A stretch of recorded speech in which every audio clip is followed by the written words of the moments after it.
Okay, so a lot of problems come from stylist policies and their boundary guides and the lack of implementation of the boundaries. You guys set policies, but often you actually don't enforce them and you kind of go back and forth. So first things first, let's acknowledge the guilt around this. We always feel bad charging somebody for something that they maybe did or didn't do or have done. And a lot of stylists experience this no-show fee, but it's when you care about your clients and you know them and you know they might be going through something, avoiding that boundary doesn't actually help them and it hurts you. Okay. When you let it slide, you're teaching your clients that your time is flexible, your word is optional, and your business can absorb the hit. You're also sending yourself the message that your work isn't worth protecting. Boundaries aren't about being harsh, they're about creating structures, clarity, and mutual respect. Enforcing your no-show policy isn't just about collecting money, it's about honoring the value of your time, setting a standard, and leading your business like the professional that you are. So we're going to talk about cancellations and no-shows because your time isn't just a slot on the calendar, it's a commitment, okay?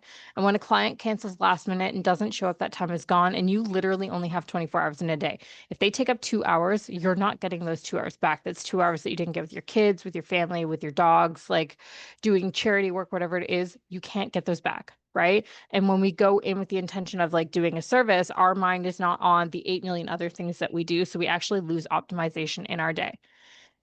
I see a lot of people doing a 24-hour cancellation policy. I really recommend 48 hours because 24 hours doesn't give you enough time to like figure out a promotion, fill that time slot. And I typically recommend if they're giving you less than 48 hours notice, it's a 50 to 75% fee. If they have a no-show, I definitely recommend 100% fee.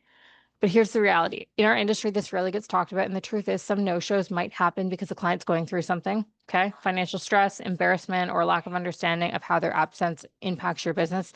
They all get the reminder text from our system. So this I forgot thing, that one doesn't fly in my books because I know that my system texts them multiple times. But this doesn't mean that you back down. It means you lead with grace, clarity, and structure, okay? So payment options and enforcement. If a client no-shows and you're met with silence or resistance, one option is to offer a structured payment term. This keeps the boundary firm while giving the client a right way to make it right.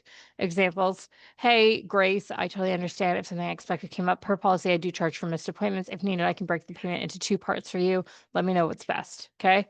If they question it or challenge it or do anything of the like, you can literally respond and just say the no-show fee reflects the time I wasn't able to rebook. I'm happy to offer a short-term payment option if that's helpful.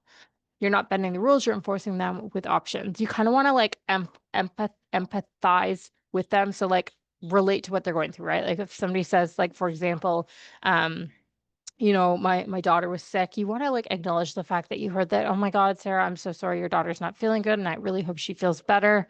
However, the policies that I have in place are blah, blah, blah, right? Because again, especially if they no-show, like, and the fact that they didn't give you any notice, like that's just ignorant. Everyone has a phone. It takes 3 seconds to send a text message.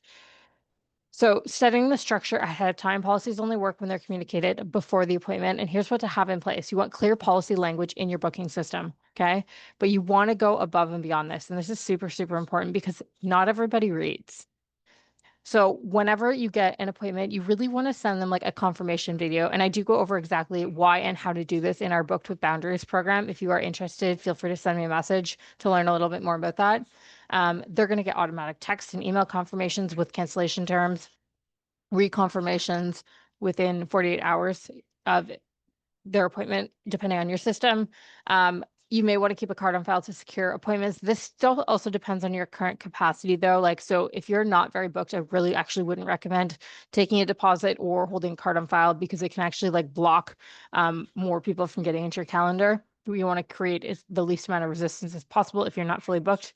And then having a script or copy paste message for follow through, or also using AI.